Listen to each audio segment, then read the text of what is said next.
अस्सलाम वालेकुम everyone and welcome to my another vlog. और साथ ही साथ जनाब बताता चलूँ कि जो फर्स्ट व्लॉग मैंने अपलोड किया था तो वो आप लोगों ने पसंद किया, तो उसके बाद मुझे बहुत ज़्यादा जो है एक तरह से मोटिवेशन मिली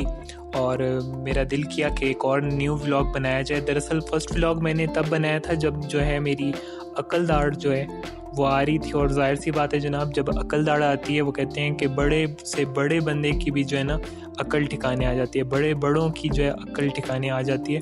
तो मैंने सोचा कि आज एक और नए व्लॉग के साथ आपसे बात की जाए, और आज का जो टॉपिक होगा वो होगा रिश्तेदार। जनाब आज के व्लॉग में बात करेंगे रिश्तेदारों के हवाले से, रिश्तों के हवाले से, उन प्यारे रिश्तों के हवाले से जो कि हमारी ज़िंदगी में बहुत अहम किरदार अदा कर रहे होते हैं, जिनकी वजह से जो परेशानियां, जो मुश्किलात हमें दरपेश होती हैं उन्हें हम काफ़ी हद तक ओवरकम कर सकते हैं रिश्तेदारों के होते हुए। और बहुत सी दफ़ा इस तरह भी होता है ज़िंदगी में कि इन्हीं रिश्तों की वजह से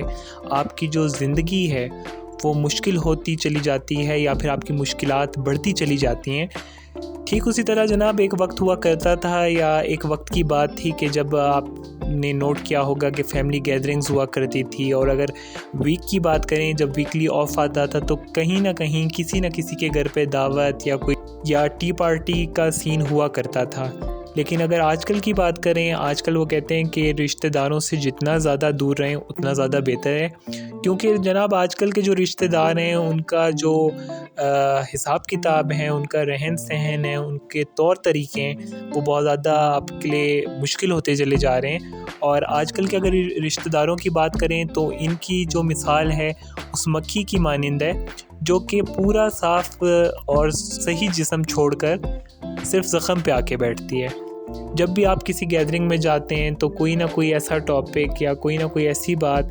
आपसे पूछी जाती है। अमूमन जैसे बहुत से सवालात होते हैं जो कि पर्सनल सवालात होते हैं, जो कि पर्सनल आपकी ज़िंदगी से होते हैं, आपसे नहीं पूछने चाहिए,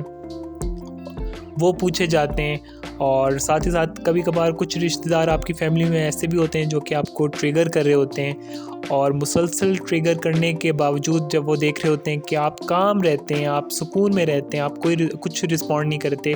आप कुछ रिएक्ट नहीं करते, तो वो फिर थक हार कर जो है अपनी हार मान लेते हैं। और बहुत सी दफ़ा इस तरह होता है कि जो लोग बार बार आपको ट्रिगर कर रहे होते हैं और बार बार आपका जो ज़ब्त है उसको आज़मा रहे होते हैं, तो उनको कभी कभार जो है अपनी टक्कर का बंदा टकर जाता है, और इस तरह होना भी चाहिए। कहते हैं कि खामोशी बेहतर जवाब है किसी भी लड़ाई का, किसी भी फजूल सवाल का, किसी भी ऐसे सवाल का जो कि आपकी लाइफ का बहुत ज़्यादा पर्सनल सवाल हो, तो उसका जो जवाब है वो खामोशी है। खामोशी जो है ना, जब भी आपको गुस्सा है, क्योंकि कहते हैं कि जब गुस्सा है तो बंदा खामोश हो जाए, क्योंकि गुस्से की हालत में जब आपने बदकलामी की होगी या आपने कोई जवाब दिया होगा, आपने कोई तंज के तीर बरसाए होंगे, तो जब आपका गुस्सा ठंडा हो जाएगा तो आपको बहुत ज़्यादा शर्मिंदगी होगी कि गुस्से के टाइम अगर मैं खामोश रह जाता, अगर मैं रिस्पॉन्ड ना करता तो ज़्यादा बेहतर होता। ठीक उसी तरह जनाब आजकल जो है जिस तरह वक्त आगे बढ़ता चला जा रहा है तो रिश्ते नाते जो हैं बहुत ज़्यादा मुश्किल होते चले जा रहे हैं। और वो कहते हैं ना कि पुराने लोग जो है बड़े रख रखाव वाले थे, और वो जो है रिश्तों को लेके चलते थे, रिश्तों को साथ लेके चलते थे। और कोई ऐसी अगर बात कर भी रहा होता था फैमिली में या रिलेटिव्स में जो कि आपको अच्छी नहीं लग रही, किसी का तौर तरीका जो है अगर आपको अच्छा नहीं लग रहा, किसी का जो अंदाज़ गुफ्तगू है वो आपको अच्छा नहीं लग रहा, तो बड़े बुज़ुर्ग जो होते थे उनको सेटल डाउन कर लेते थे, मामलात को हल कर लेते थे, और बहुत अच्छे तरीके से सारे रिश्तों को साथ साथ लेकर चलते थे और सबके साथ निभा के चलते थे। लेकिन जनाब आजकल का वक्त इस तरह है कि आजकल अगर आपके साथ कोई बदतमीज़ी कर रहा है या कोई आपको अपने जो है तरीके दिखा रहा है या कोई आपके साथ बदतमीज़ी से पेश आ रहा है, तो बजाय इसके कि आप चुप करें, आप खामोश रहें, आप उसको उसी टाइम जो है जवाब दे देते हैं और एक तरह से शट अप कॉल दे देते हैं, और जिसके बाद जो है फिर वो मिलना दोबारा या रब्ता करना दोबारा मुश्किल होता चला जाता है। जैसे कि जनाब मैंने अपने एक ब्लॉग में ज़िक्र किया है, इंशाल्लाह वो भी अपलोड करूँगा कुछ ही दिनों में, कि जिस तरह टेक्नोलॉजी एडवांस होती गई उसी तरह हमारे रिश्ते जो हैं और भी ज़्यादा कॉम्प्लिकेटेड होते चले गए। मुश्किल होते चले गए। आज अगर आपकी किसी के साथ फ़ोन पर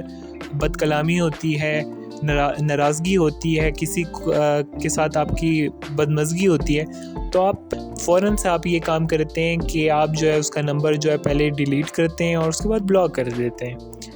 जो कि एक तरह से अच्छा भी है। हो सकता है इन फ्यूचर वो फिर कोई ऐसी बात करे जिस पे आप ट्रिगर हो जाएं, तो इससे ज़्यादा बेहतर है कि आप उसको जो है एक ही दफ़ा शट अप कॉल दे दें और उससे बोलें कि आजा भाई ये देख ले मेरी ब्लॉक लिस्ट है और welcome to my block list, और उसको ब्लॉक कर दें। सो जनाब, ये टॉपिक बहुत ज़्यादा